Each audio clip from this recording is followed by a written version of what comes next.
Senator Ted Cruz says his victory in Utah is a sign Republicans are coalescing behind him. We had a huge victory last night in Utah. We were hoping to break 50%. If we broke 50%, we would get all of the delegates. And we ended up blowing past that with a landslide victory, 69%, nearly 70%. That is just the latest manifestation of what we're seeing all across the country, which is we're seeing Republicans uniting behind this campaign. Well, Cruz still trails Donald Trump in the delegate count by almost 300 delegates. Trump moving closer to that 1,237 needed for the nomination. Joining us now, a man who understands these numbers and the people they represent so well, former Reagan White House political director, Fox News political analyst, Ed Rollins. Ed, great to see you. Thank you. I mean, Cruz is celebrating a Utah victory. And obviously, Trump got 58 in that. Well, they both met their targets yesterday, yep.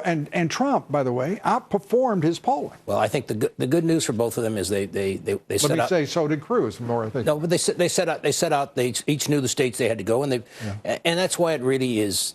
Cruz is the only one that has a shot, and that's why Kasich needs to get out of this race. Kasich ran fourth in a. What do you think of Cruz offering him a job in the administration to get out? I mean, that's straightforward. Sure. Well, he has to do something to set it up, and they're all now in a stop Trump mode, and it's not working. And I think at the end of the day here, until Kasich gets out, He's going to win. As I've said over in the show, Kasich is not even in the race. As I said, when you run fourth in a three-person race, it says something. So, I like John, but at the end of the day here is Cruz is the conservative darling and is the guy who has a shot. Not a great shot, but a shot. He's got to get 80% of the remaining delegates. And everybody in this game now is playing to lose or to stop Trump. Exactly. Trump is moving forward, and I think to a certain extent. Well, Jeb Bush is going to help out. He has endorsed. Governor Jeb Bush has endorsed Senator Cruz. Now, is that going to help or is that going to hurt? It's going to help George P. Bush, who's the railroad commissioner, the ag commissioner in Texas, and that's what that's all about. If Jeb Bush really wanted to help, he would have come up before the Florida primary and didn't. At this point, all of these establishment people jumping on the Cruz bandwagon doesn't necessarily help him. This is the anti-establishment environment. What about Paul Ryan? I mean, I cannot get over this. I've just got to be flat out straight with you. Paul Ryan has established himself as some sort of arbiter of morals on the campaign trail. He clucks like some sort of wounded duck about, people are speaking so harshly and they shouldn't be this and they shouldn't be that. I've never heard a Speaker of the House in my career talk, act, and presume the way this man does. Well, have you? Newt presumed a lot of things too when he was Speaker, but he never attempted to set the moral tone. I think Paul Ryan has a big job ahead of him, and that's to run the House and to get them all in line, pass a budget, and do those kinds of things.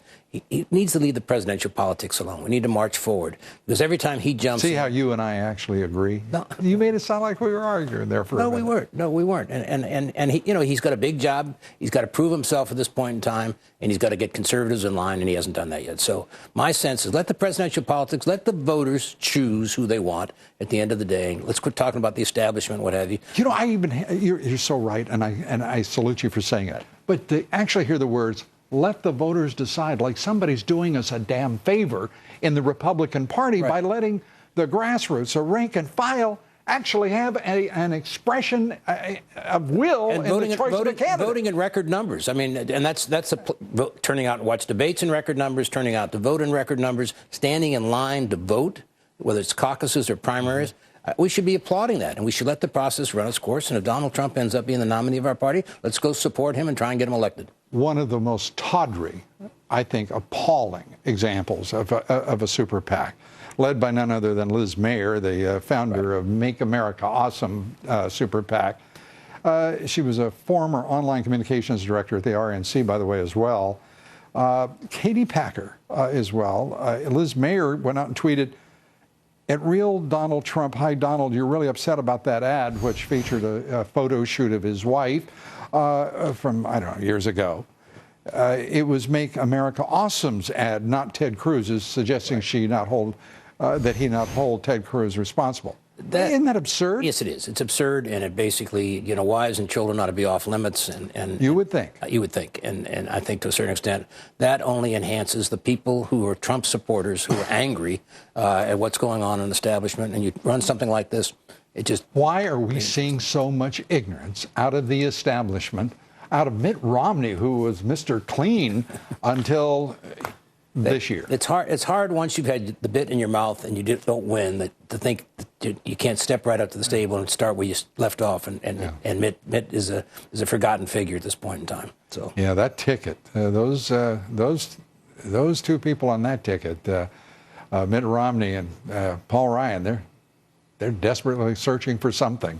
Ed, thank you. Good to have you with us, pleasure. as always. Appreciate it. Breaking news, as the manhunt is continuing for that prime suspect in the Belgium terrorist attacks, officials say the Islamic State has trained now and sent at least 400 terrorists to carry out new attacks in Europe.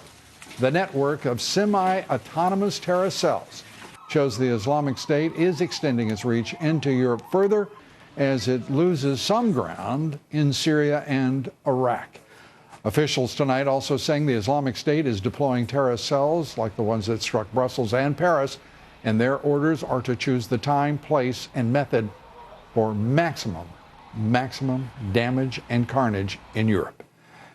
Be sure to vote in our poll tonight. The question is, do you think it's a good idea for the country to be led again by a Clinton or a first-term senator endorsed by the Bush family?